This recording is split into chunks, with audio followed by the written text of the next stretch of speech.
어떻게 하시겠습니까? 오늘 제목이에요. 어떻게 하시겠습니까? 오늘 말씀은 유명한 오병이어의 말씀이에요.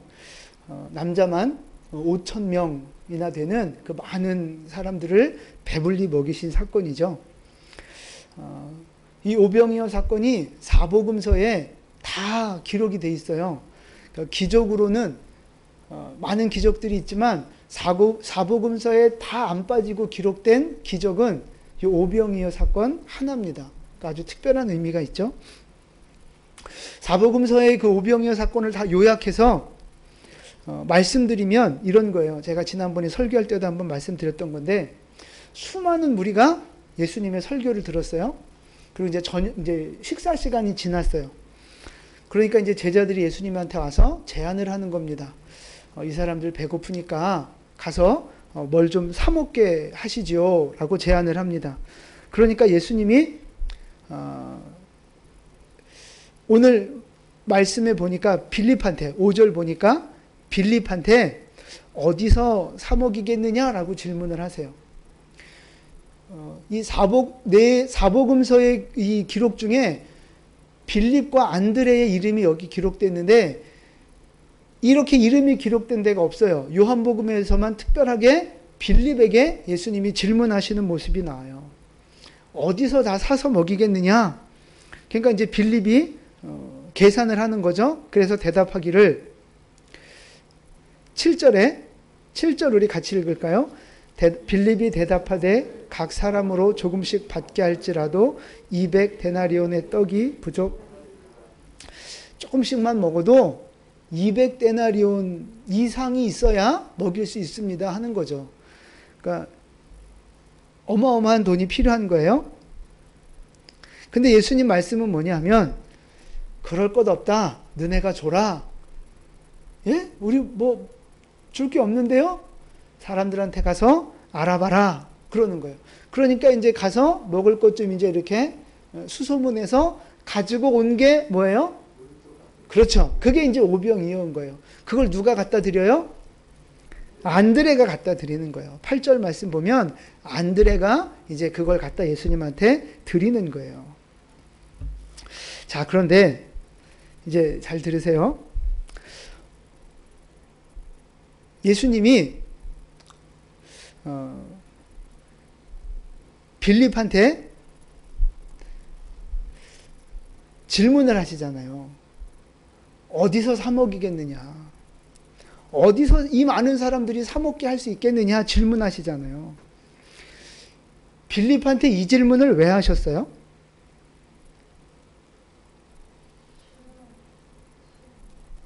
그렇죠. 테스트 하시려고 하는 거예요. 시험하시려고. 빌립이 어떻게 나오나 보려고 테스트 하시려고 질문을 하신 거라고요. 그러니까 이 지금 어마어마한 군중이 있잖아요. 정말 구름대 같은 그 인파들이 몰려 있는데 빌립이 그거 해결할 수 있겠어요? 해결책을 내놓을 수 있겠어요? 빌립이? 안 된다고요. 불가능한 거예요. 근데 그걸 예수님이 아셔요? 모르셔요? 아시죠? 알면서도 모르는 척 그러면서 이제 이렇게 질문을 하시는 거예요. 이유는 뭐예요? 빌립을 시험하시려고. 그러니까 이 어마어마한 군중의 먹을거리라고 하는 이 문제 앞에 빌립을 끌어다 놓으시는 거예요. 콕 집어서 빌립. 왜 빌립을 집으셨는지 모르겠어요. 그런데 빌립을 콕 집어서 이 큰 문제 앞으로 끌고 오시는 거예요. 빌립, 어떻게 하면 좋겠느냐? 예수님은요, 빌립한테 이 문제 네가 해결해라. 네가 해결 방법을 내라.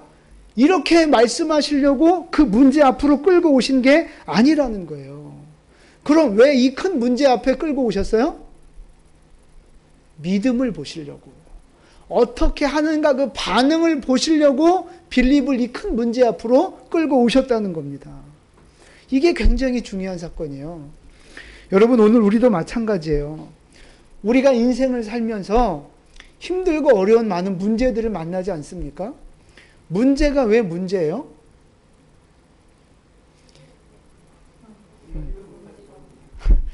그게 문제야 문제 뭐 그런 노래도 있던데 왜 문제가 문제냐? 해결할 수 없으니까 문제인 거예요. 아무리 큰 문제가 있어도 내가 그걸 감당할 능력이 되면 그건 문제가 아니에요. 문제인 이유는 내가 감당할 능력이 없기 때문에 문제가 되는 거라고요. 근데 우리 인생이 그렇잖아요. 내가 감당할 수 있는 게 뭐 몇 개나 돼요. 재정 문제가 마음대로 감당이 됩니까? 건강 문제가 마음대로 됩니까? 자식 문제가 마음대로 됩니까? 사업 문제가 마음대로 됩니까? 제대로 되는 게, 내 마음대로 되는 게 아무것도 없어요. 그러니까 우리 인생은 문제인 거예요, 문제. 우리 인생은 문제투성이라고요. 근데 지금 여러분들 다 지금 문제가 있잖아요. 그 문제 앞에 우리를 끌어다 놓으시고 예수님이 물어보시는 거예요. 빌립, 어떻게 하면 좋겠느냐? 물어보신 것처럼 오늘 여러분에게 물으신다고요. 최경혜 집사, 그 문제 어떻게 하면 좋겠느냐? 황금수 권사, 그 문제를 어떻게 하면 좋겠느냐? 민순주 집사, 그 문제를 어떻게 하면 좋겠느냐? 주님이 질문하신다고요, 오늘. 근데 질문하시는 이유가 뭐예요? 너 그 문제 네가 해결해. 이거예요? 네, 맞아요. 그러니까 우리를 문제 앞으로 끌어오시는 이유는요, 그 문제 때문에 넌 죽어라, 이게 아니라고요. 아니면 이 문제 네 힘으로 해결해 봐라, 이것도 아니라고요. 우리를 문제 앞으로 끌어오시는 이유는 뭐예요? 그건 나중이고 우리의 태도를 보시는 거라고요. 태도를. 믿음의 태도를 어떻게 믿음으로 반응하는가, 그걸 보시려고 우리 앞에 큰 문제를 내려놓으시는 거예요. 근데 보세요. 빌립이 이 큰 문제 앞에 딱 서니까 어떻게 반응해요? 7절에 계산하잖아요. 조금씩 나눠줘도 200데나리온도 부족합니다. 계산을 하잖아요. 자기 머리로, 자기 계산으로, 자기 경험으로 계산을 한다고요. 그러면서 내린 결론이 뭐예요? 못합니다, 이거죠. 안 됩니다. 불가능합니다. 이 빌립의 모습이 사실은 우리하고 똑같아요. 문제 앞에 당하면 우리는 제일 먼저 머리 굴리잖아요. 계산하잖아요. 내 경험, 내가 옛날엔 어떻게 했는지 하면서 자기의 경험을 자꾸 끌어다가 적용하려고 하는 거잖아요. 그러면서 내가 판단하죠. 이거는 된다. 이거는 안 된다. 내가 판단한다고요. 뭐 그거 자체가 나쁘다는 게 아니에요. 사람은 다 이제 그런 과정과 절차를 거치게 돼 있어요. 그거 자체가 나쁘다는 말이 아니라 중요한 건 뭐냐면 믿음을 작동시키지 않는다는 것이 문제인 거예요. 내 계산으로만, 내 경험과 지식으로만 우리는 해결하려고 하는 게 문제라고요. 거기에 뭐가 빠져요? 믿음은 빠져버리는 거예요. 하나님의 영역이 없다고요. 그냥 내 계산, 내 경험, 내 노하우, 이거 가지고 이 문제를 해결하려고 하는 게 우리의 모습이라고요. 문제 앞에서 우리는 무엇이 작동되어져야 합니까? 믿음이 작동되어져야 하는 거예요. 믿음을 발동시켜야 하는 거라고요. 고린도후서 13장 5절에 이런 말씀이 있어요. 너희는 믿음 안에 있는가? 너희 자신을 시험하고 너희 자신을 확증하라. 다시요. 너희는 믿음 안에 있는가? 너희 자신을 시험하고 너희 자신을 확증하라. 아멘. 여러분, 자신을 점검해 보라는 이야기입니다. 나에게 믿음이 있나? 내가 믿음의 사람인가? 스스로를 점검해 보라고 말씀하고 계세요. 그 문제를, 내가 믿음의 사람인지 아닌지를 언제 점검할 수 있어요? 그렇죠. 문제가 있을 때, 어려움이 있을 때 내가 믿음의 사람인지 아닌지 그때 증명이 된다고요. 퀴즈를 해봐야 이게 쭉정인지 알곡인지 구분이 되는 것처럼 문제를 당해봐야 내가 믿음의 사람인지 아닌지가 증명이 되는 거라고요. 그래서 주님이 오늘 말씀하시는 거예요. 너 스스로를 시험하고 그 믿음의 확증을 하라는 거죠. 네 안에 믿음이 있는가를 확증하라는 거예요. 그러니까 지금 여러분 앞에 문제가 있지 않습니까? 여러분 인생 속에 문제가 있지 않습니까? 지금이 뭐 할 기회예요? 믿음을 증명할 기회라고요. 믿음을 작동시킬 기회라고요. 돈이 없어 봐야, 이 코로나의 어떤 두려움이 나한테 닥쳐와 봐야, 자녀들의 현실적인 문제들이 내게 닥쳐와 봐야 내가 믿음의 사람인지 아닌지, 믿음을 적용시키는 사람인지 아닌지가 판가름이 난다는 거예요. 그러니까 여러분, 지금 여러분 안에 있는 그 고난과 문제들, 그 풀리지 않는 그 인생의 짐들, 여러분의 믿음을 증명할 기회인 줄 믿으시기를 바랍니다. 지금 여러분은 그 인생의 문제 앞에서 어떻게 반응하고 계십니까? 빌립처럼 막 계산하지 않습니까? 내 경험과 내 방법과 내 노하우들을, 세상의 그 방법들을 자꾸 동원하지 않습니까? 믿음을 작동시켜야 한다고요.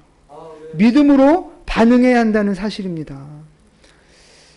지금 여러분 앞에 있는 그 문제들, 여러분의 믿음을 증명할 기회인 줄로 믿습니다. 우리가 믿음을 작동시키고 믿음을 적용하여 순종하면 하나님이 역사하시는 거예요. 이게 2021년 표어도 이렇게 가는 거예요. 우리는 순종하고 하나님은 역사하시는 거예요. 여러분, 믿음이 먼저입니까? 순종이 먼저입니까? 애매한 질문이에요. 믿음이 먼저입니까? 순종이 먼저입니까? 순종? 믿음? 둘 다 똑같아요. 근데 이제 중요한 건 믿음이 쉽습니까? 순종이 쉽습니까? 믿음이 쉬워요? 순종이 쉬워요? 둘 다 쉬워요? 아, 둘 다 어렵다고? 아니, 둘 중에. 제가 보니까, 아니, 뭐, 이제 다 다르겠죠? 근데 제가 보니까, 순종이 더 쉽습니다. 왜냐하면, 믿음이 생겨야만 무엇을 할 수 있다 그러면, 우리는 아무것도 못해요. 여러분, 진짜 믿음이 그렇게 막 생겨요? 오병이요, 하나님이 다 채워주실 거라는 믿음이 생긴 다음에, 이제 여기 보면 그렇잖아요. 아무것도 준비 안 됐는데 50명씩 100명씩 앉히라 예수님이 말씀하시잖아요. 제자들은 그 말씀에 순종한다고요. 근데 믿음이 생겨서 순종했어요? 아니라고요. 그냥 시키니까 순종한 거예요. 믿음이 생길 때까지 예수님이 다 해결하실 거라는, 예수님이 이 모든 문제들 다 해결하실 거라는 믿음이 생길 때까지 기다렸다가 뭔가 순종한다면 그건 말이 안 되는 거예요. 일단은 순종하는 거예요. 기본적으로 예수님을 나의 주인으로 믿는 믿음이 있다면 나머지는 순종이 먼저인 거예요. 순종이. 순종하고 나면 하나님의 역사를 보며 믿음이 따라오게 돼 있는 거예요. 제 생각엔 그래요. 제 생각엔. 순종이 먼저라고요. 그래서 우리가 순종하면 하나님은 역사하신다고요. 지금 여러분 안에 있는 문제와 어떤 그 인생의 짐들, 아픔들을 왜 나한테 이런 일이 벌어졌을까? 왜 이렇게 내 인생은 힘들까? 낙심하고 원망하고 저주하고 그 문제에 깔려 죽지 마십시오.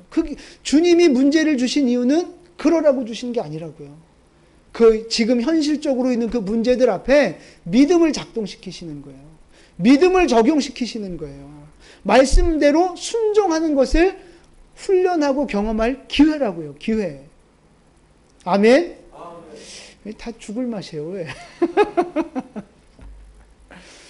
기회라고요. 기회. 위기가 우리에겐 믿음의 기회라고요. 다시 반전의 기회라고요. 근데 여러분 잘 보세요. 6절 말씀, 우리 6절 같이 읽겠습니다. 이렇게 말씀하시면 아멘. 빌립을 시험하시는데 참 중요한 그 재밌는 표현이 여기 나와요. 예수님이 이렇게 어디서 사다 먹이겠느냐 이렇게 말씀하시는 이유는 친히 어떻게 하실지를 아시고 빌립을 시험한 거라는 말씀이죠. 그러니까 예수님은 이미 다 뭐가 있어요? 계획이 있는 거예요. 계획이. 예수님은 이미 다 계획이 세워져 있고요. 어떻게 이 문제를 해결할지 이미 마음에 다 작정을 하셨어요. 예수님 안엔 이미 다 모든 것이 완성됐다고요. 영적인 시간 안에서는 이미 이 오병이어의 문제는 해결됐다고요. 예수님은 그 계획을 갖고 계시다고요. 뭐 그런 유행어도 있잖아요. 아, 넌 다 계획이 있구나. 이제 뭐 이런 유행어도 있잖아요. 예수님은 이미 다 계획을 갖고 계신다고요. 해결할 방법도 다 갖고 계셨고 영적인 그 시간 속에서 이미 해결하셨다고요. 그러셨으면서도 일부러 빌립의 믿음을 보시려고 질문하신 거예요. 어떻게 하면 좋겠느냐. 여러분, 우리 인생의 문제도 마찬가지라는 거죠. 하나님은 우리가 가지고 있는 모든 문제들 이미 다 계획을 갖고 계신 줄로 믿습니다. 여러분, 한 분 한 분의 인생 하나님이 이미 다 계획하신 것이 있다고요. 해결해야 할 문제들 이미 영적인 시간 속에서 이미 다 하나님이 그 문제 해결하셨음을 믿으시기를 바랍니다. 그거밖에 안 믿어져요? 하나님이 이미 다 해결하셨음을 믿으시기 바랍니다. 하나님은 이미 다 그 모든 것들을 결정하셨다고요. 그러니까 내 뜻대로 내가 원하는 대로 되진 않을 수 있어요. 그러나 중요한 건 하나님은 이미 그 문제를 하나님의 손으로 이미 다 해결하셨다는 사실입니다. 이미 하나님은 해결하신 문제예요. 오병이요? 이미 다 해결하신 문제라고요. 이미 다 정하신 문제라고요. 근데 누구만 몰라요? 이 제자들, 빌립, 사람들만 모르는 거예요. 우리 인생도 그렇다고요. 하나님이 내 인생의 문제 이미 다 해결하셨어요. 다 결정하셨어요. 다 계획을 갖고 계세요. 누구만 몰라요? 나만 모르는 거예요. 나만. 여러분 그걸 아셔야 돼요. 나만 모르는 거예요. 하나님은 이미 다 완성하셨습니다. 하나님은 이미 다 그 문제들 해결하셨습니다. 내가 순종하면 하나님이 완성시킨 그 역사를 보게 되는 거예요. 우리가 순종하면 하나님이 이미 계획하시고 작정하셨던 그 일들을 경험하게 되는 거라고요. 오늘 기도하는 여러분, 믿음으로 주님 앞에 나온 여러분, 이 축복의 주인공이 되실 수 있기를 축복합니다. 하나님의 기적을 경험하는 기회가 됐으면 좋겠고요. 믿음의 사람으로 하나님 앞에 인정받는 축복의 기회가 되실 수 있기를 바랍니다. 오늘 이 밤이 그렇게 여러분 가운데 있는 모든 인생의 문제들이 해결되어지고 응답받는, 그리고 믿음의 사람으로 인정받는 복된 시간이 될 수 있기를 예수님의 이름으로 축원을 드립니다. 아멘. 기도하겠습니다. 너희도 가려느냐 하는 제목으로 함께 은혜를 나누겠습니다. 여러분, 예수님이 설교를 잘하셔요, 못하셔요? 엄청 잘하시죠. 예수님이 설교를 아주 재밌게도 하시고 쉽게도 하시고 잘하신단 말이에요. 근데 오늘은 보니까 예수님이 좀 설교를 어렵게 하셨어요. 평소에는 좀 이렇게 쉽게 하셨는데 오늘은 좀 어려운 말씀을 하셨어요. 우리가 오늘 읽은 본문 그 이전에 무슨 설교를 하셨느냐 하면 내 살을 먹고 내 피를 마셔야 영생을 얻는다, 뭐 이런 얘기 하셨어요. 이게 무슨 이야기예요? 뭐 성만찬에 대한 이야기고 예수님이 십자가에서 죽으실 것에 대한 말씀을 하시는 거잖아요. 그러니까 영적인 이야기고 영생에 관련된 그런 지금 설교를 하셨다고요. 그러니까 60절에 보시면 이 말씀을 들은 사람들 중에 제자 중에 여럿이 듣고 말하되 이 말씀은 어렵도다. 누가 들을 수 있느냐. 오늘따라 예수님 설교가 어려운 거예요. 못 알아듣겠다는 거죠. 그래서 어떻게 했어요? 그렇죠. 66절 보니까 제자 중에서 많은 사람이 떠나가고 다시 그와 다니지 않았다는 거예요. 예수님을 따라다닌 제자들이 많았어요. 12제자만 있는 게 아니었어요. 그런데 많은 제자들이 오늘 이 어려운 설교를 듣고 떠나가 버렸어요. 영적인 설교, 영생에 대한 설교를 듣고는 도대체 뭔 소리인지 못 알아듣겠다고 떠나가 버렸단 말이에요. 그러니까 이제 12제자가 남았어요. 그들에게 예수님이 물어보시는 거예요. 67절에 12제자에게 이르시되 너희도 가려느냐. 너희도 가려느냐? 질문하시는 거죠. 그때 우리 용감한 베드로 형님이 말씀하시죠. 68절 우리 같이 읽습니다. 시몬 베드로가 대답하되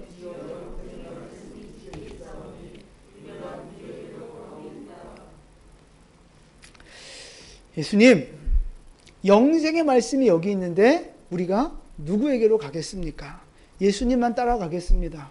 예수님이 하나님의 아들이시오 메시아임을 우리는 믿습니다.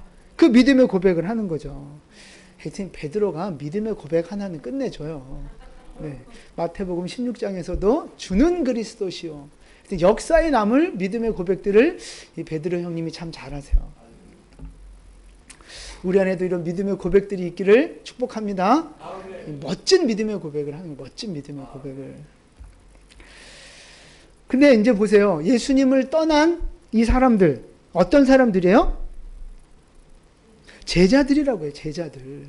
그냥 떡이나 먹고 배불러서 그 예수님 쫓아다녔던 그 수많은 무리들이 아니에요.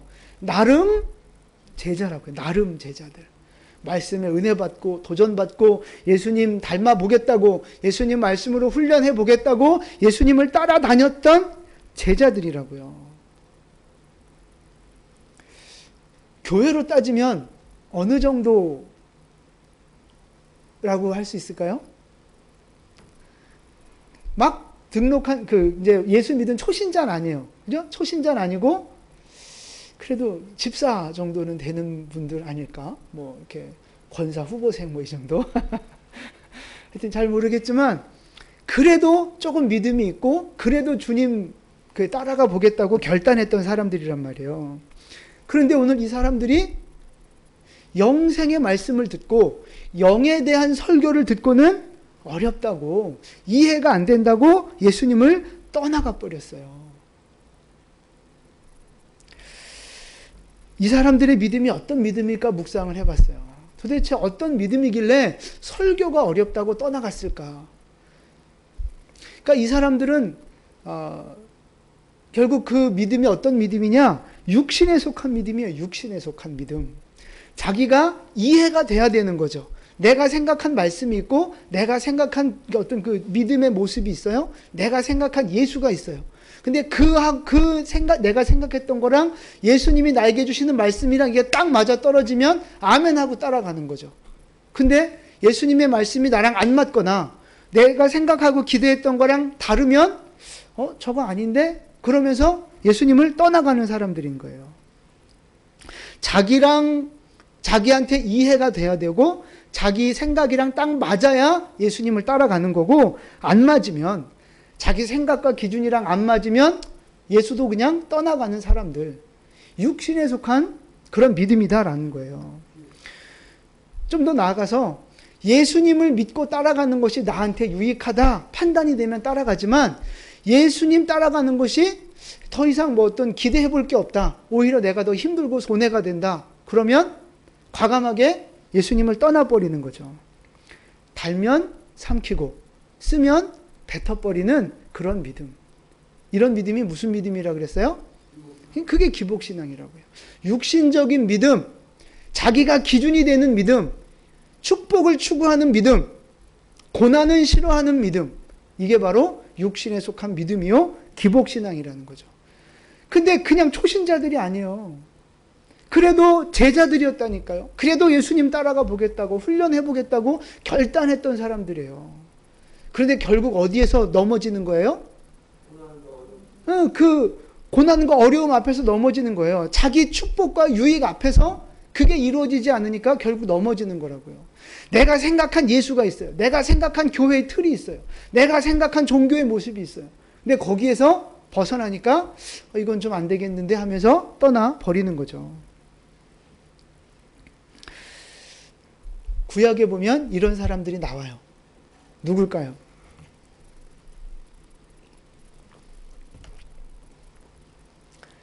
뭘 이렇게 고민하세요, 오늘따라. 이스라엘 백성들이에요, 이스라엘 백성들. 출애굽을 해서 광야에 나갔어요. 뭐 홍해 건너올 땐 아주 막 좋았거든요. 막 춤을 추고 만나 내릴 땐 와 꿀맛이다 그러고 먹었거든요. 그래서 조금 지나서 어려움이 생기니까 어떻게 해요? 그죠? 원망하고 불평하고 뭐라 그래요? 그렇죠. 애굽으로 돌아가자 그러는 거예요. 애굽으로 돌아가자. 아, 애굽에 있을 땐 파도 먹고 부추도 먹고 생각 나오나? 잘 기억 안 나네. 하여튼 그런 거 채식주의자였나? 하여튼 몸에 좋은 거 하여튼 좋아해요. 그런 거 마음대로 먹었는데 광야에서는 맨날 만나 먹는다 그러면서 애굽으로 돌아가자 그러는 거예요. 돌아가자. 애굽 생활이 더 좋다는 거죠. 예수님을 따라가다가도 고난이 오면 에이 옛날로 돌아가자. 믿음으로 결단을 했다가도 인생에 고난이 찾아오면 아, 좀 힘들다. 그냥 좀 적당히 하자. 이러면서 한 발 다시 물러가는 거죠.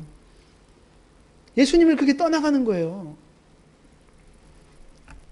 여러분 질문 하나 드릴게요.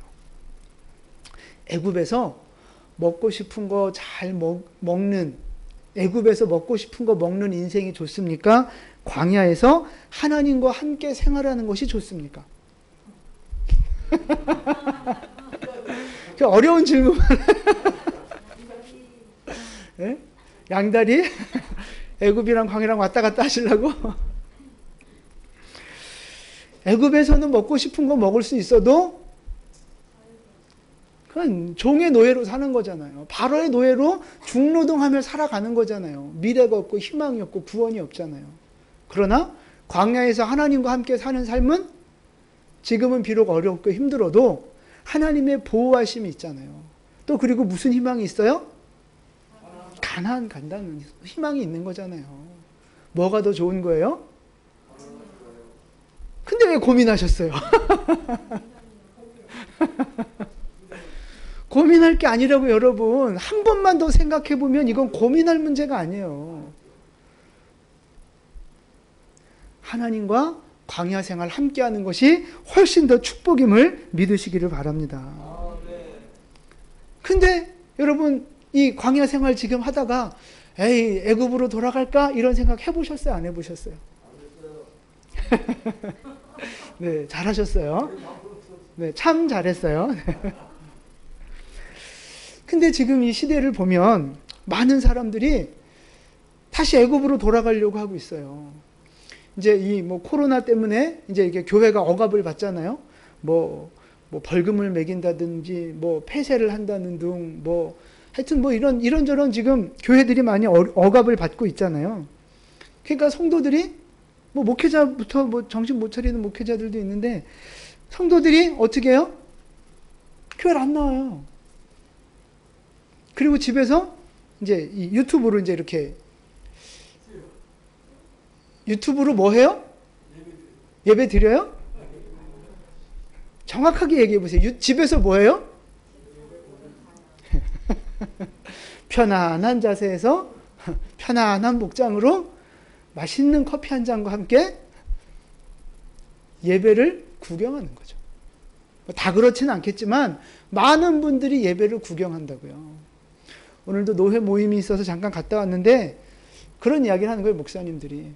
이제 유튜브를 틀어놓으면 접속자 수가 쭉 나오잖아요. 예배를 시작해도 예를 들어 이제 300명이 만땅이다. 이제 들어오는 유튜브 구독자 300명이 최고치다 그러면 찬양을 시작했는데 100명도 안 된다는 거예요. 뭐 이렇게 이런저런 순서를 거쳐 예배 시간이 이미 훌쩍 지났는데도 뭐 얼마 안 된다는 거예요. 그러다가 이제 설교 시간 좀 되면 이제 그때 이제 확 300명 찾다가 설교 끝나면 또 후두두두두 하고 떨어진다는 거죠. 뭐 하는 거예요, 집에서? 그냥 설교 듣는 거예요. 인터넷 강의 듣듯이 그냥 설교 듣는 거예요.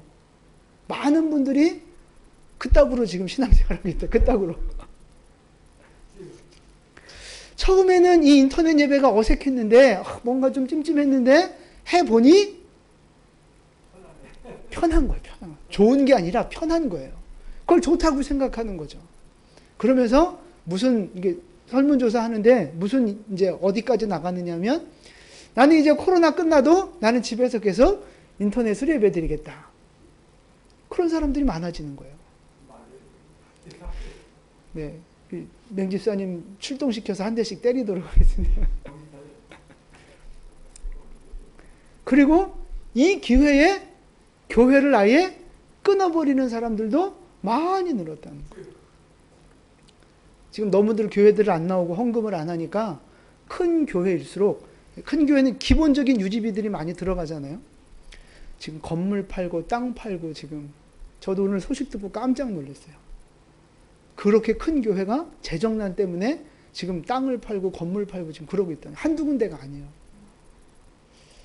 교회가 어떻게 되겠어요? 교회가 뭐 건물의 교회가 어떻게 되는 거예요? 둘째 문제인데, 그 교회를 이루고 있던 그 성도들의 믿음이 지금 어떻게 되고 있다는 이야기입니까?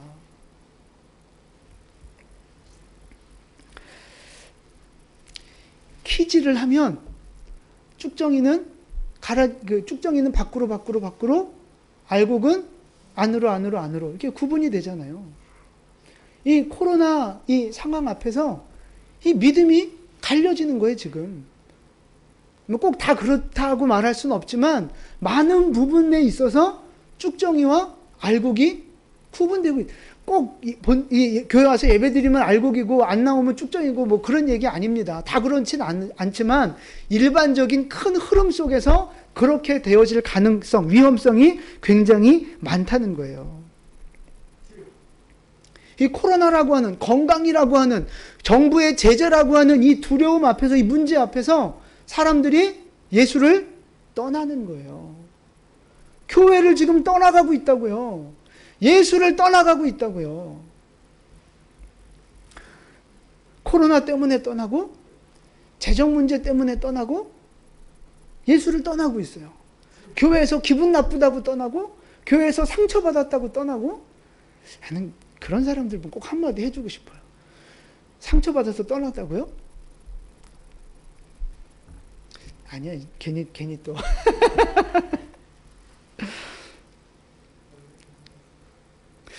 자기가 원하는 대로 축복을 받지 못하고 응답을 받지 못하면 교회를 떠나는 거예요. 예수를 떠나는 거예요. 지금도 많은 사람들이 이런 모양 저런 모양, 이런 이유 저런 이유를 대면서 교회를 떠나고 있다고요. 예수를 떠나가고 있다고요. 자기한테 유익하면, 하나님이 은혜 주시면 교회 잘 나오고 예수 믿고, 자기한테 복을 안 주시고 자기가 생각했던 대로 하나님이 응답해 주지 않으시면 상처받았다고 교회를 떠나고 예수를 떠나고.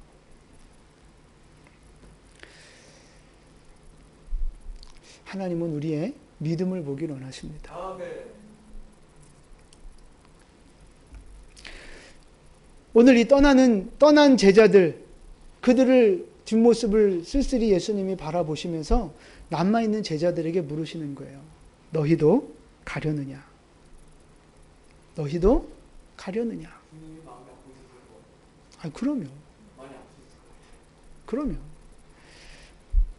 힘들면, 신앙생활 하다가 힘들면 예수 버리고 가겠느냐 하는 거죠. 먹을 것이 많은 애굽으로 돌아가겠습니까?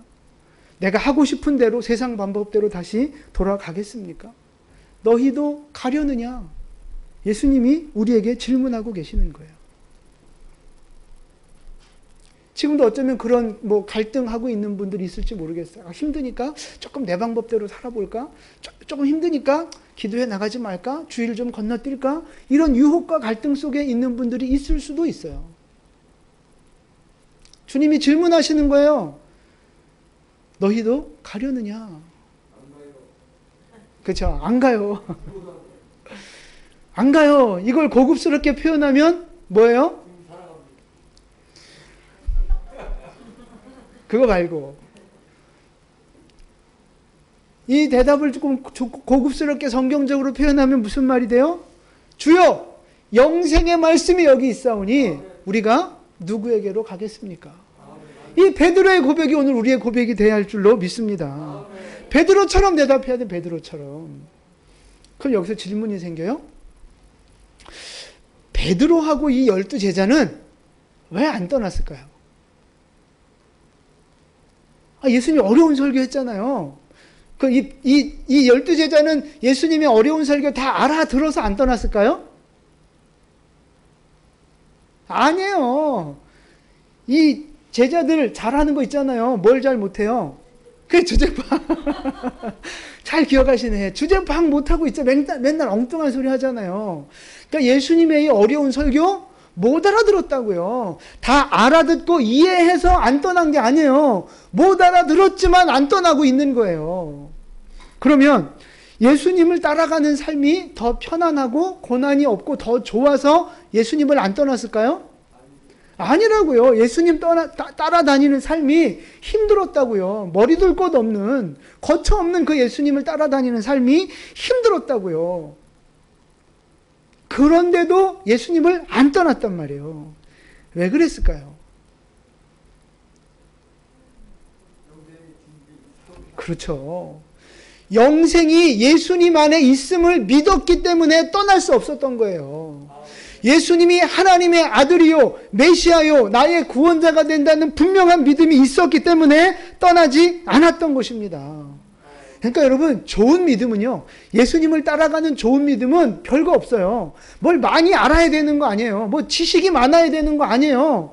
예수님을 따라가는 진짜 좋은 믿음은 뭐예요? 한 가지만 분명하면 돼요. 예수님이 나의 주인이시다. 예수님이 나를 구원하셨다. 예수님이 생명의 주인이시다. 요 한 가지만 분명하게 알면 우리는 좋은 믿음으로, 강한 믿음으로 끝까지 승리할 수 있는 줄로 믿습니다. 믿으시죠? 여러분, 우리가 신앙생활은요, 성경을 다 많이 알고 다 이해하고 그래서 좋은 믿음을 갖는 게 아니라고요. 뭐 그러면 도움도 되겠지만 이해되지 않는 말씀들이 얼마나 많습니까? 저도 모르는, 누가 어려운 질문들 여러분 많이 있잖아요. 그런 거 하면 저도 모르는 거 있다고요. 성경이 다 이해되고 다 아는 거 아니라고요. 그렇다고 예수님을 안 따라가는 게 아니에요. 말씀이 이해가 되지 않아도 예수님 따라가는 겁니다. 우리의 인생의 문제들이 이해가 되지 않고 해결이 되지 않아도 예수님은 그냥 따라가는 겁니다. 내 인생의 문제가 해결되지 않고 예수님이 내 기도에 응답하지 않으셔도 그냥 우리는 예수를 따라가는 거예요. 안 따라갈 거예요? 따라가야죠? 아멘 소리가 시원치가 않아. 여러분, 응답이 없어도, 고난이 없어도, 이해가 안 돼도 다시 이렇게 다시 제가 이렇게 딱 하면 추임새로 따라가겠습니다 하는 거예요. 응답이 안 돼도 따라가겠습니다. 다시 잘 좀 해봐요. 응답이 안 돼도 따라갈게요. 고난이 와도 따라갈게요. 이해가 안 돼도 따라갈게요. 할렐루야. 네, 왜 그래야 돼요? 영생이 주님께 있사오니. 예수님이 우리에게 생명 주시는 분이라고요. 그거 하나만 분명히 믿으면 비록 어려움들이 있어도 포기할 수 없는 거예요. 포기할 수 없는 거. 여러분 보세요. 여러분이 예수님이 어떤 분입니까? 살아계신 하나님이시고 또 그리고 우리 삶을 다스리시는 분이고요. 또 없어요? 마스크를 써갖고 다 하여튼 잘 안 들리는데 하나님 우리를 사랑하시는 분이잖아요. 사랑할 뿐만 아니라 우리에게 가장 선한 것, 좋은 것을 완전하게 주길 원하시는 분이라고요. 근데 주님한테 그렇게 완전하게 줄 능력이 있어요? 없어요? 있어요. 우리는 부모가 돼서 부모에게 좋은 거 해주고 싶어요. 제일 좋은 거 해주고 싶다고요. 근데 능력이 안 되잖아요. 우리는. 능력이 안 돼서 해주고 싶은 거 못 해줄 때 많잖아요. 또 이렇게 좀 잘못된 사랑이 지나쳐서 자녀들을 잘못된 길로 우리가 이렇게 할 수도 있잖아요. 근데 하나님은 그게 없다고요. 완전하시고 선하신 분이기에 완전한 사랑을 하신다고요.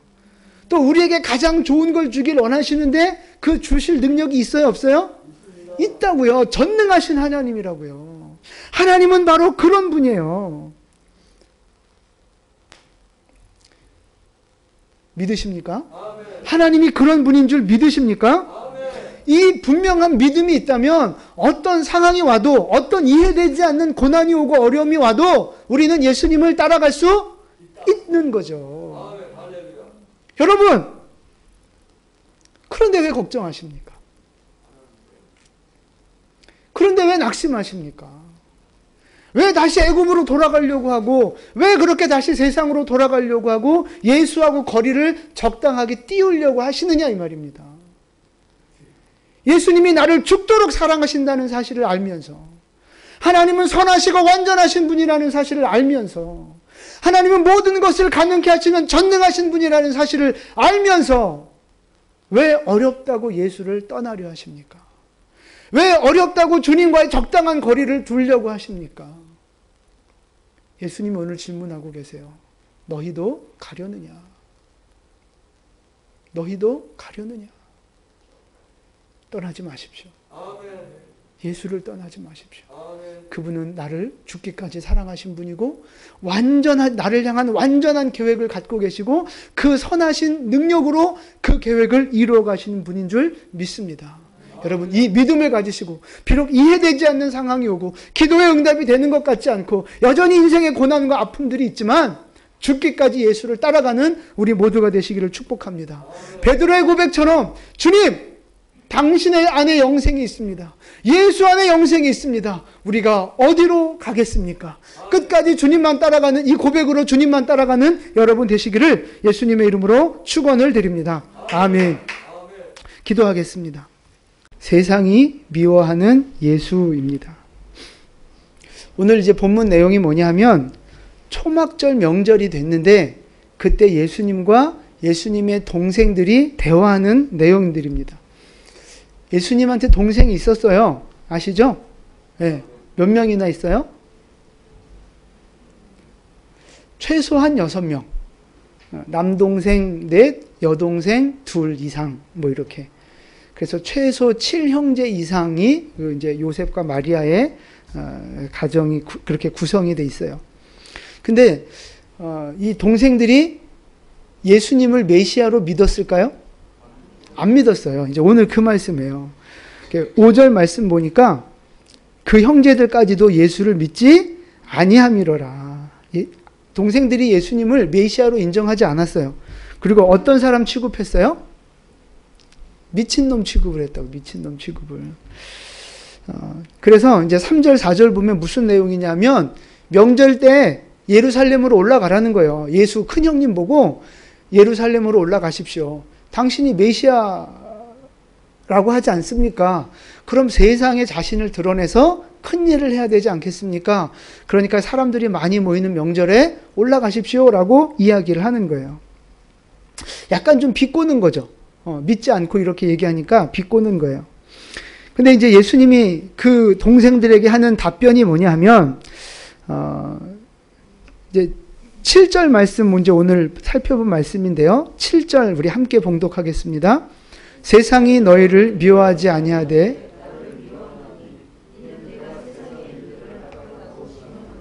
아멘. 세상이 나를 미워한다는 거죠. 너희를 미워하는 게 아니다. 여기서 너희는 동생들, 믿지 않는 사람들을 말하는 거예요. 세상은 믿지 않는 사람들을 미워하지 않아요. 누구를 미워해요? 예수를. 예수를 미워한다고요. 왜 미워하느냐 하면 예수님이 세상의 일들을 악하다고 증언했기 때문에. 세상이 예수를 향하여 죄악이라고 말씀하셨기 때문에. 그러니까 예수님은 빛이잖아요. 빛이 어둠 가운데 비춰지면 그 더러운 것이 다 드러나잖아요. 그러니까 세상이 싫어한다는 거예요. 자기의 죄가 드러나고 자기의 그 더러움이 드러나고 하니까, 그래서 이제 그걸 감추고 싶어서 예수를 미워한다는 거죠. 거부한다는 거죠. 그러면 세상이 예수를 미워해요? 그럼 그 다음엔 누구를 미워하겠어요? 그죠? 예수님 믿는 사람들, 교회를 미워하는 거예요. 교회를 박해하는 거죠. 그래서 기독교의 역사를 보면 핍박의 역사입니다. 순교의 역사고 핍박의 역사고 피 흘림의 역사예요. 예수 믿으면 복 받는다? 맞는 부분도 있지만 큰 그림에서 보면 기독교의 역사는 핍박과 축복이 사실은 같이 가는 거예요. 같이 가요. 처음 교회가 시작했을 때부터, 이 사도행전에서부터 처음부터 핍박의 역사가 나오잖아요. 스데반이 죽고 야고보가 죽고 예수 믿는 사람들이 핍박을 받는다고요. 그러니까 우리는 태어나서부터 어느 나라에서 살고 있어요? 그죠? 이 종교의 자유가 보장된 자유민주주의 대한민국에서 살고 있으니까 뭘 교회 다닌다고 핍박을 받아요? 교회 안 나간다고 혼났지. 그죠? 뭐 이제 가정에 따라서 이제 뭐 불교나 유교가 강하면 핍박도 받긴 하지만 목숨을 잃을 만큼 위협을 받을 만큼 그런 핍박은 아니라고요. 우리는 그래서 이 기독교가 핍박받는다 그러면 그게 잘 마음에 와닿지 않아요. 근데 지금도 기독교를 핍박하는 나라들이 수없이 많습니다. 가까운 이 북한부터 시작해서 중국부터 해서 수많은 나라들이 기독교를 법으로 금지하고 핍박하고 있어요. 지도를 하나 보여드릴게요. 오픈도어 선교회에서 발표한 2020년까지죠. 기독교를 박해하는 국가들 지도입니다. 우리나라가 지금 여기 있어요. 그러니까 빨간색일수록 아주 강력하게 기독교를 박해하는 곳이고 주황색은 그나마 좀 덜하긴 하지만 여전히 금지하고 박해하는 나라예요. 빨간색 보세요. 여기 북한. 그 다음에 여기 이 순위가 쭉 났어요. 북한, 아프가니스탄, 소말리아, 리비아, 파키스탄, 예멘, 이란, 나이지리아, 인도. 인도도 있어요. 8등이에요. 인도가. 큰일 났네. 어떻게 해요. 인도가 8등이에요. 빨간색이에요. 어떻게. 기도 많이 해주셔야 돼요. 네. 걱정 마십시오. 잘 될 겁니다. 하여튼, 근데 이제 안 보여주셔도 돼요, 이제. 전체 지도를 좀 보여주세요. 이 전 세계 국가 중에 이 남미랑 북미 쪽, 사실 이쪽도 사실은 다 많이 이렇게 핍박하는 나라인데, 하여튼 집중적으로 박해하는, 이렇게 많은 나라들이 지금 기독교를 박해하고 있다고요. 그래서 자료를 보니까 지난 10년 동안 예수 믿는다고 순교한 사람이 그냥 박해받는 거 말고 순교한 사람이 몇 명인 줄 아십니까? 지난 10년간? 90만 명이랍니다. 90만 명. 그러니까 1년에 9만 명씩 순교를 당하는 거예요. 억압 정도가 아니고요. 순교당한 인원만 10년 동안 90만 명.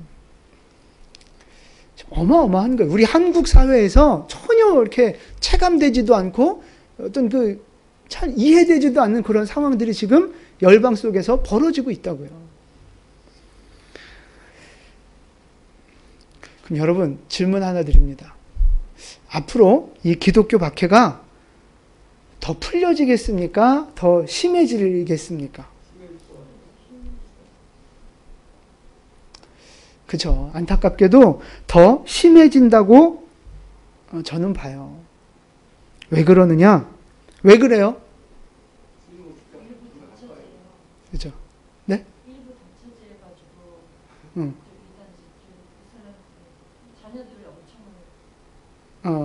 네네. 일부 닫혀진 절대 안 되죠. 네. 손 집사님 절대 안 됩니다. 오직 민 집사님만 바라봐야 돼요. 요한계시록 12장 12절 말씀이에요. 말씀 같이 보겠습니다. 그러므로 하늘과 그 가운데에 거하는 자들은 즐거워하라.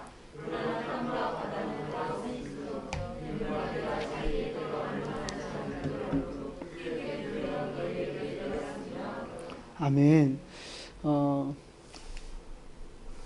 땅과 바다는 화 있을진저. 그러니까 땅에 사는 사람들 이제 고난이 올 거라는 거예요. 왜냐하면 마귀가 자기 때가 얼마 남지 않은 줄 알므로 크게 분내어서 이 땅에 내려왔다는 거예요.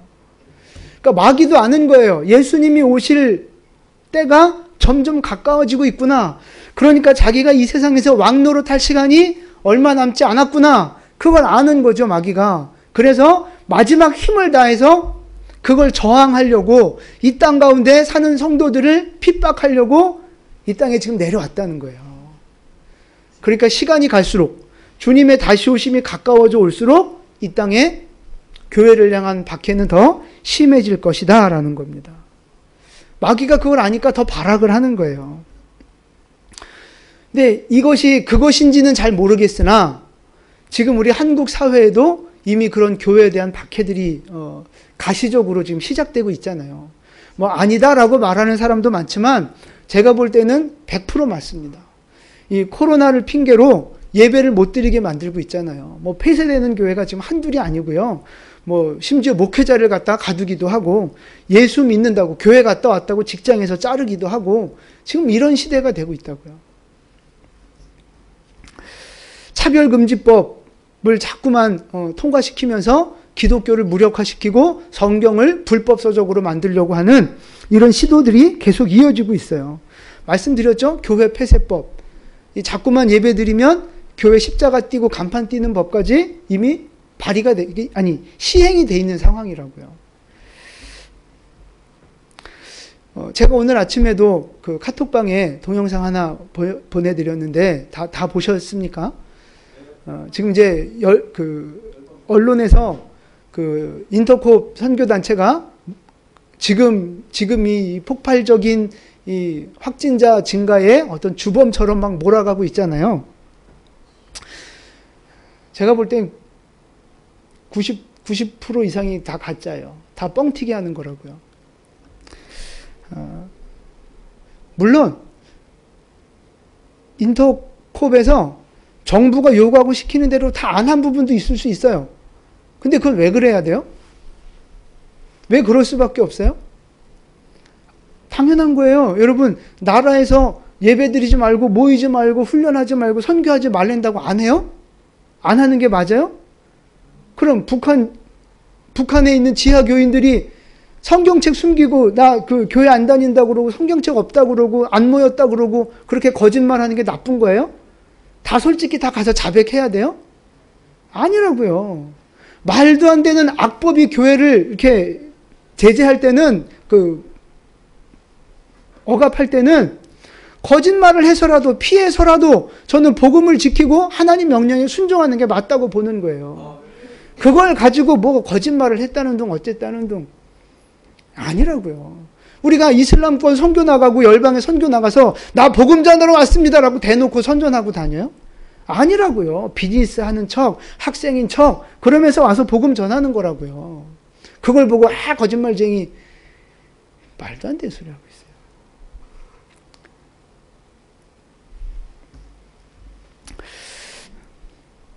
제가 생각해 봤어요. 왜 이 나라가 지금 인터콥, 우리도 인터콥에서 파송한 선교사님을 우리도 이제 파송하고 후원하고 협력하는데 왜 이렇게 인터콥을 잡아먹으려고 난리를 칠까? 왜 그럴 것 같아요?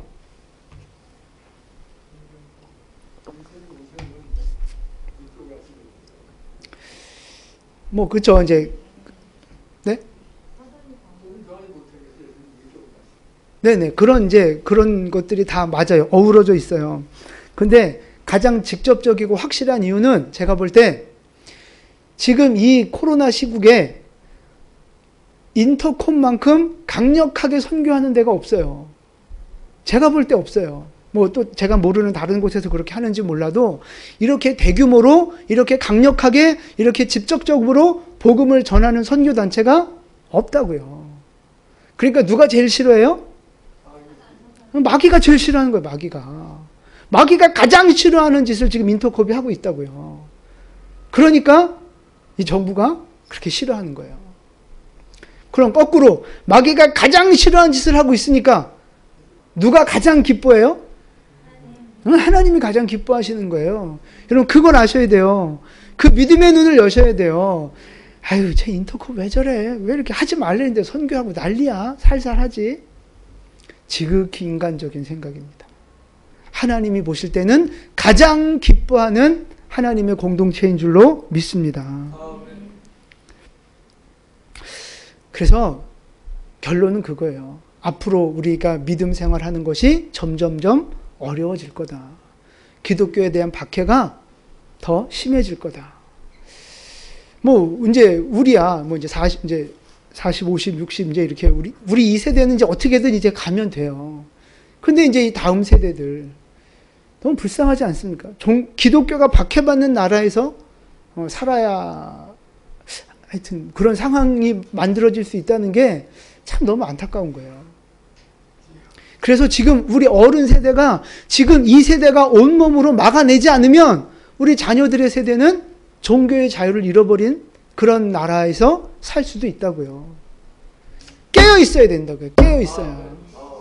우리 기성 세대들이 우리가 이제 믿음의 선배들이 되고 있잖아요. 우리가 이 악법들을 막아내고 이 땅을 다시 복음으로 정화시키지 않으면 큰일 난다고요. 큰일 나. 이 나라의 미래가. 그래서 결론이 뭐냐 하면 이제 점점 더 고난의 시대, 박해의 시대가 올 거예요. 그래서 그 고난을, 그 박해를 이길 믿음을 준비해야 한다는 겁니다. 고난과 박해의 시대를 이길 믿음을 준비해야 된다는 거예요. 이게 오늘 말씀의 결론입니다. 너무 이제 설교가 길어져서 헷갈릴까 봐 말씀드리는 거예요. 점점 고난과 박해의 시간이 다가오는데 그걸 이길 수 있는 믿음을 준비해야 된다는 거예요. 그렇지 않으면요, 이 고난 때문에 배교자가 나올 수 있어요. 예수 믿다가도 지옥 갈 수 있다고요. 예수 믿다가도 배교하고 교회 안 나올 수 있다고요. 성경에 분명히 그렇게 나와 있어요. 마지막 때에 배교하는 일들이 있다고요. 물질 문제 때문에 배교하는 거예요. 감정 문제 때문에 배교하는 거예요. 법적인 문제, 감옥 가고 뭐 어떤 손해보고 이런 게 싫어서 결국 예수를 배교하는 일이 벌어진다고요. 우리 영광교회 성도들 안에는 절대 그런 일이 일어나면 안 돼요. 죽으면 죽었지 배교하는 일이 있어서는 안 된다고요. 근데 그것이 난 절대 배교 안 해. 난 믿음 지킬 거야. 그 말하고 생각하고 다짐한다고 그게 될 일이 아니라는 거죠. 어떻게 해야 돼요? 준비를 해야 돼요. 준비를. 여러분 갑자기 저 마라톤 42.195km 뛰라면 뛸 수 있어요? 죽어. 5분만 뛰면 아주 쓰러져요. 찬찬히 준비를 하고 체력을 키워놔야 완주할 수 있는 것처럼 믿음도 영적인 근육을 키워야 된다고요. 그래야 고난이 오고 박해가 왔을 때 배교하지 않고 죽으면 죽으리라 하고 나갈 수 있는 거예요. 제가 이 영화를 머지않아 보여드리려고 그래요. 신이 보낸 사람이라는 북한에서 실제 있었던 수용소 있었던 이야기를 영화로 만든 건데 고문받다 막 죽고 그래요. 우리 그리스도인들이. 근데 여기 이제 이런 문구가 있어요. 하나님이 우리를 버렸어. 14만 북한 지하교인들의 절규. 이렇게 돼 있어요. 저는 이 멘트가 너무 마음에 와서 닿았어요. 하나님이 우리를 버렸어. 이 영화를 보면 첫 장면에 두 부부가 남녀가 피를 흘리면서 묶여가지고 막 고문받는 장면이 나오거든요. 그 북한 그 공산당 간부가 그래요. 네가 찾는 하나님이 널 지금 구해주냐고. 네가 어버이 수령을 부르면 널 살려줄 거라고. 아주 죽을 것 같은 고문을 하고 온몸에 피가 철철 나고 있는데 거기서 그렇게 이야기를 해요. 여러분 그런 상황 속에 들어갈 자신이 있습니까? 그런 상황 속에서도 믿음을 지킬 자신이 있습니까? 지금 믿음으로 우리가 준비해 놓지 않으면 그런 상황에 갔을 때 우리가 뭐라고 말하겠어요? 하나님이 우리를 버렸어. 하나님이 우리를 버렸어. 그러면서 그냥 타협하고 배교하고 자기 육신의 목숨 건지려고 하지 않겠습니까? 그래서 안 된다는 거예요. 그래서 지금 믿음으로 준비하지 않으면 나에게 어떤 형태의 고난이 올지 몰라요. 뭐 육신의 고통으로 올 수도 있고 물질적인 고통으로 올 수도 있고 여러 가지 사람의 관계나 핍박으로부터 올 수도 있고 어떤 고난이 나에게 올지 모르지만 분명한 건 뭐예요? 나한테 가장 약한 것으로 고난 오고 유혹 오지 않겠어요? 근데 그 고난이 올 때 여러분 하나님이 나를 버렸어. 이렇게 부인하지 않고 배교하지 않고 죽더라도 예수님 붙잡고 믿음 붙잡고 순교의 길을 걸어갈 수 있겠습니까? 그 믿음의 준비가 오늘 필요하다는 그 믿음의 준비가.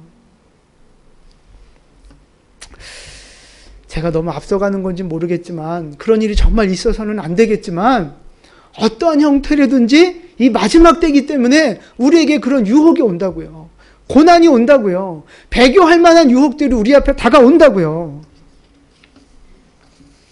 그래서 우리는 믿음을 준비해야 되는 것입니다. 어떤 환경이나 유혹에서도 흔들리지 않는 견고한 믿음이 필요한 거예요. 마귀와의 영적 전쟁에서 승리할 수 있는 강력한 믿음, 세상이 감당하지 못하는 견고한 믿음이 오늘 우리에게 필요한 줄로 믿습니다. 그래서 그 믿음을 이기는 방법을 두 가지만 말씀을 드리려고 하는데 생각보다 시간이 좀 많이 갔어요. 로마서 8장 35절부터 보시면 같이 한번 좀 찾아볼까요? 로마서 8장 35절 37절까지 우리 함께 봉독하겠습니다. 누가 우리를 그리스도의 사랑에서 끊으리요? 환난이나 곤고나 박해나 기근이나 적신이나 위함이나 칼이랴. 기록된 바 우리가 종일 주를 위하여 죽임을 당하게 되며 도살당할 양같이 여김을 받았나이다 함과 같으니라. 그러나 이 모든 일에 우리를 사랑하시는 이로 말미암아 우리가 넉넉히 이기느니라. 아멘. 고난이 있다고요. 환난이 있고 곤고가 있고 박해가 있고 기근이 있고 적신이나 위험이나 칼의 위협들이 우리 앞에 있다고요. 그래서 36절에 보니까 죽임을 당하게 된 어린 양처럼 우리가 그렇게 비참한 모습으로 무력한 무능한 모습으로 이 어떤 그 고난 앞에 마주설 수 있다는 거예요. 그런데 그 고난을 이길 수 있는 힘이 뭐예요? 37절 다시 한번 같이 읽습니다. 그러나 이 모든 일에 우리를 사랑하시는 이로 말미암아 우리가 넉넉히 이기느니라. 할렐루야. 우리를 사랑하시는 그 하나님의 사랑 때문에 우리는 이길 수 있는 줄로 믿습니다. 넉넉히 이 모든 고난을 이기게 될 줄로 믿습니다. 뭐를 바라봐야 돼요? 예수님의 사랑. 십자가에 죽기까지 사랑하신 그 주님의 사랑을 바라보신다면 그 주님의 사랑으로 인하여 우리는 넉넉히 이기게 될 줄로 믿습니다. 하나님 여러분 사랑하십니다. 하나님이 안 사랑하는 사람은 한 명도 없어요. 여러분의 믿음의 수준과 상관없이 하나님은 여러분을 사랑하십니다. 죽기까지 사랑하십니다. 세상 그 무엇과도 바꾸지 않을 만큼 하나님은 여러분을 사랑하고 계십니다. 하나님의 그 사랑을 믿으십시오. 어떤 상황에도 우리를 그리스도의 사랑에서 끊을 수 없는, 끊어지지 않는 그 주님의 사랑을 믿으시기를 바랍니다. 히브리서 11장 말씀에 보면 이제 많은 믿음의 위인들이 나와요. 그 믿음의 위인들이 시간이 없지만 좀 찾아볼게요. 히브리서 11장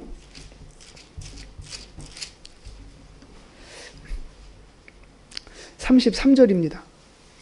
그러니까 히브리서 11장 33절. 그러니까 조금 전에 로마서 말씀은 하나님의 사랑입니다. 사랑의 능력으로 우리가 이길 수 있고요. 자, 33절. 그들은 믿음으로 해요. 믿음으로 어떻게 이기는가를 같이 읽겠습니다. 그들은 믿음으로 나라들을 이기기도 하며 의를 행하기도 하며 약속을 받기도 하며 사자들의 입을 막기도 하며 불의 세력을 멸하기도 하며 칼날을 피하기도 하며 연약한 가운데서 강하게 되기도 하며 전쟁에 용감하게 되어 이방 사람들의 진을 물리치기도 하며 여자들은 자기의 죽은 자들을 부활로 받아들이기도 하며 또 어떤 이들은 더 좋은 부활을 얻고자 하여 심한 고문을 받되 구차히 풀려나기를 원하지 아니하였으며 또 어떤 이들은 조롱과 채찍질 뿐 아니라 결박과 옥에 갇히는 시련도 받았으며 돌로 치는 것과 톱으로 켜는 것과 시험과 칼로 죽임을 당하고 양과 염소의 가죽을 입고 유리하여 궁핍과 환난과 학대를 받았으니 이런 사람은 세상이 감당하지 못하느니라. 그들이 광야와 산과 동굴과 터굴에 유리하였느니라. 이 사람들은 다 믿음으로 말미암아 증거를 받았으나 약속된 것을 받지 못하였으니. 아멘. 돌에 맞아 죽는 거, 톱으로 켜는 거, 칼로 죽는 거, 유리하는 거, 도망 다니는 거, 이 모든 것을 무엇으로 이겨요? 믿음으로 이긴다고요. 믿음으로. 믿음의 선배들이 그렇게 믿음으로 그 모든 고난들을 이겼다고요. 그러니까 우리에게도 믿음만 있다면 어떠한 고난이 와도 이길 수 있게 되는 줄로 믿습니다. 다시 한번 정리합니다. 다가오는 고난을 이기는 두 가지 방법, 많은 방법들이 있지만 오늘 두 가지만 말씀드려요. 첫 번째, 예수님의 사랑. 나를 절대 포기하지 않는 주님의 그 사랑을 바라보셔야 됩니다. 두 번째는 믿음입니다. 나를 위해 중보하시고 나와 함께 하시고 세상을 이기신 그 주님을 의지하는 그 믿음. 그 믿음만 있으면 우리는 어떠한 고난이 와도 반드시 이기게 될 줄로 믿습니다. 그럼 마지막으로 주님의 이 사랑을 잃어버리지 않고 하나님을 향한 이 믿음을 잃어버리지 않는 분명한 방법이 있어요. 그게 뭘까요? 그죠? 예배자의 삶을 살아가는 거예요. 말씀과 기도가 바탕이 된 예배자의 삶을 살아가는 거예요. 여러분, 이것이 신앙의 가장 기본이고 본질입니다. 뭐 전도를 열심히 하고 봉사를 많이 하고 뭐 헌금을 많이 하고 다른 어떤 일들을 많이 하고 그런 거 필요 없어요. 기도와 말씀과 온전한 예배의 삶만 잘 되어지면, 이 기본만 잘 쌓여지면 나머지 헌신과 봉사와 전도와 사명은 자연스럽게 이루어지는 것입니다.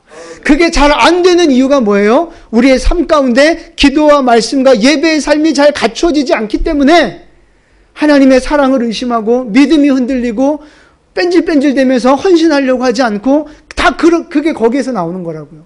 뿌리가 흔들리니까 그 위에 것들이 다 흔들리는 거라고요. 그래서 세상을 이기는 힘은 하나님의 사랑과 하나님을 향한 믿음인데, 이 사랑과 믿음을 견고하게 세워나가는 가장 중요한 뿌리가 기도와 말씀과 예배자의 삶이라고요. 여러분 이거 알았어요? 몰랐어요?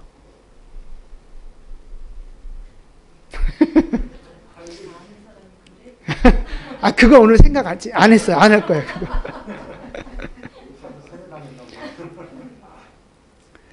다 알잖아요? 근데 마귀가 이걸 알까요? 모를까요? 알죠. 귀신같이 알죠. 마귀도 알아요. 그래서 마귀는 굳이 우리를 다른 방법으로 유혹하는 게 아니고, 넘어뜨리려고 하는 게 아니고, 이 뿌리를 자꾸 흔들려고 하는 거죠. 우리로 하여금 기도하지 못하게 만드는 거예요. 말씀과 멀어지는 삶을 살게 만드는 거예요. 자꾸 예배를 방해하는 거죠. 이 세 가지만 흔들면 나머지는 저절로 무너지게 돼 있는 거예요. 마귀도 그걸 알아요. 그래서 우리로 하여금 기도 생활 못하게 하고 말씀 생활 못하게 하고 자꾸만 예배를 방해하려고 하는 거죠. 그래서 마지막 시대에 우리가 이 세상을 이기는 힘은, 그 능력은 바로 이 기본을 회복하는 거예요. 기본을 회복하는 거. 우리가 이렇게 기도의 시간을 만드는 이유도 뭐예요? 결국은 기도하게 하는 거죠. 말씀으로 돌아가게 만드는 거예요. 하나님 앞에 예배자의 삶을 자꾸 회복시켜 나가려고 하는 거라고요. 다른 거 없어요. 새로운 말씀, 놀라운 비밀들 다 필요 없어요. 기도와 말씀이 우리가 바로 서서 예배자의 삶만 살아간다면 어떠한 유혹과 고난이 와도 이길 수 있는 줄로 믿습니다. 그게 안 된단 말이에요. 그게.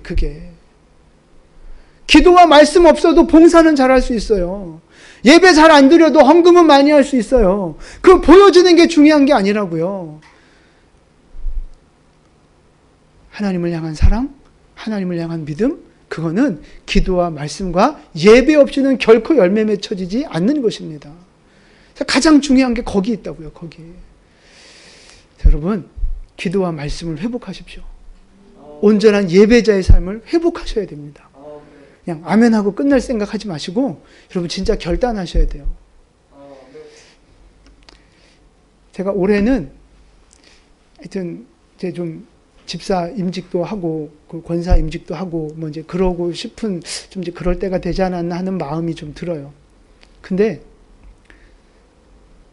나이 됐다고 권사 시키고 교회 나온 지 좀 시간 됐다고 집사 시키면 돼요? 되지 안 돼. 그런 데 많은데. 근데 저는 그렇게 하기 싫더라고요. 나이로 권사 주고 교회 나왔다고 집사 직분 줄 것 같았으면 벌써 다 권사 됐고 다 장로 됐고 다 그랬죠. 저는 하나님 앞에서 그게 이렇게 용납이 안 돼요. 집사다운, 권사다운, 안수 집사다운 그런 적어도 최소한의 그거는 좀 갖춰져야 교회 일꾼이고 하나님 나라의 교회의 기둥인데, 말씀도 안 읽는데 어떻게 집사 직분을 주고 권사 직분을 줘요? 성경을 1년에 한 번도 안 읽어요.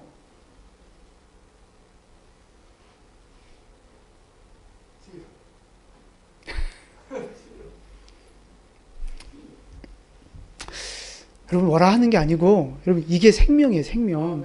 이걸 놓쳐버리면 겉에 보여지는 모습들은 다 껍데기인 거예요, 다 껍데기. 그래서 오늘 마지막 이 특별 기도의 마지막 시간에 말씀드리는 거예요.